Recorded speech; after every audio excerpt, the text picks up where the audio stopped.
Is Bill Belichick versus Freddie Kitchens this weekend the biggest mismatch of coaches of all time? In the history of coaching. Yes. That is a hysterical thought, because if you watch the Freddie Kitchens Cleveland Browns here and you listen to Hut Gut in the offseason on Get Up, where he said Freddie Kitchens is way over his head. This is not what he's supposed to do. Then the team kind of goes out to bat for him. Then the team's the least disciplined team. They can't move the ball, and there's a lot of bad stuff here at the start of the season. I guess we could see after this bye week if Freddie Kitchens was able to cook, because he's got a couple weeks, self-eval, go ahead and change some things. But, I mean, there can't be anything worse for the Cleveland Browns after their bye week. Just dropped the baseball. There can't be anything worse. Don't drop the ball. Ball security's job security. There can't be anything worse for the Browns in their bye week, thinking that they can right the ship, than having to play the New England Patriots. Like, what a nightmare. Because every week is like a bye week mindset or brain and strategy thing with Belichick, because he thinks double as fast as every other coach. Like, he figures out the game plan for the other team, I think, probably faster than other teams figure it out. And then they're able to coach it better than other teams are. That's just facts and stats. Every week is a new season for the Patriots. Who knows what type of team they're going to be. Gronk said, 1 week we'll run for 300 yards, and then next week we'll throw for 500 and run for 20 yards. It's just the way we do it. It's just the way things are. I have a question. Is that hard to do, to game plan every week? I assume most teams did it, and then I keep finding out that the Patriots are the only team that does it. So a lot of people have the mindset of nameless, faceless opponents.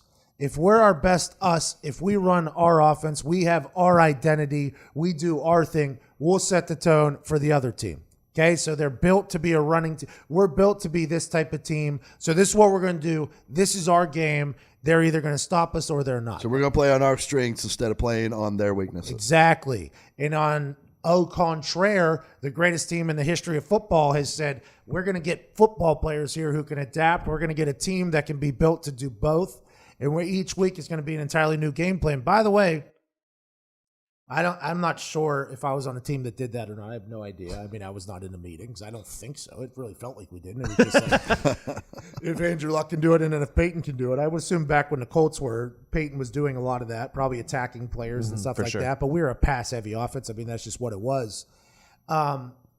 I bet you that keeps it fresh for the players, though, right? Because each week you have to come in there and learn maybe new plays, a new style. Let's say, hey, this week, this particular safety and this coverage does this. We're going to do this with that. Whole new wrinkle to the offense. It probably keeps it fresh for these players, too. And there are also a lot of very smart football players up there. That's why some people don't work up there. So they have the ability to learn quickly. So they're just dominant like that. And let's assume that Belichick has watched his Browns team. Let's assume Belichick, I think he was fired from the Browns at one point. Let's assume that Belichick, whenever he doesn't like a player, he trades him. Doesn't like what a player did, he trades him to Cleveland. Let's assume that Belichick doesn't have a lot of appreciation for Cleveland Browns. And this is probably one that he, is excited about like he is every single week. But boy, Freddie Kitchens, the NFL just did not help him out here. Did not do any favors. Because if you have a terrible team after bye week, at least pundits like us can say, you know what, though? After the bye week, he turned some things around. His team looked better against this trash team. He did this. It looked like they were able to get this guy involved in offense a little bit more. Looked like the defense was able to do this. Didn't give us up as many penalties. Like, we could say that after a bye week. Like, hey, that's on the coaching. We got to give him credit. Instead, he gets to walk his ass from Alabama right into a buzzsaw. And it's just, there's nothing. You're going to give him guy 4 weeks. What are you going to do, Freddie Kitchens? Nothing. There's nothing you can do. So there's going to be quite an overreaction about the Browns stinking after this game, I would assume, because it's the Browns. Can't and wait they have. for it. Can't wait. But, I mean, this is just, yes, I would assume that this is close. I mean, Hugh Jackson coached in the NFL, right? Yes. So let's assume that guy had a few mismatches going into every single week, probably. But this one seems to be a tough one for Freddie Kitchens. But I'm not sure we've seen Freddie Kitchens continue or completely blossom into a head coach. I don't think we might never see him blossom into a good head coach. I have no idea. But I think he's in quite a learning phase right now. And those Cleveland Browns fans, the dog pound, I think they're getting a bit antsy, as they should. He's a stone in the river. Whoa. What was that? He's a stone in the river. Smooth? Yeah, he's not sharp. There's nothing really about meant it. smooth. Yeah. I thought you meant just like there's one in the middle. No, he's just round and not a sharp thing about him. Come on. I guess there's some people that can't skip rocks, by the way. I What? just learned that. I was talking to one of these college football. Freddie's probably one of them. You don't think he can skip a rock? I bet you he can skip a rock now. I bet you he can make some nice plate of nachos. I'll tell you what. Of all my coaches in the league, if you had to ask me which coach do you want to make your nachos, that guy knows how to make some nachos. Hey, that's an art. Yes. Nachos is an art. You get too much cheese in there, then chips get soggy. I don't mind a little. I've been on a guac kick, but it's tough to make. I mean, it's tough to make. It's too much. You're right, though. There is a real art to the nachos. And I think it all comes from experience, to be honest. Yeah, you can tell by looking at him. He gets it. I think he was like a Dale Doback nacho guy where he's just sprinkling the shredded cheese on top and putting them in the microwave. Not a lot of thought to it. Hey, not a bad play there either. I mean, let's not go after Doback too much. No, it gets the job done. But. Yeah, absolutely. By the way, if you actually bake bacon, so much better. Oh, incredible. Yeah. I had no idea.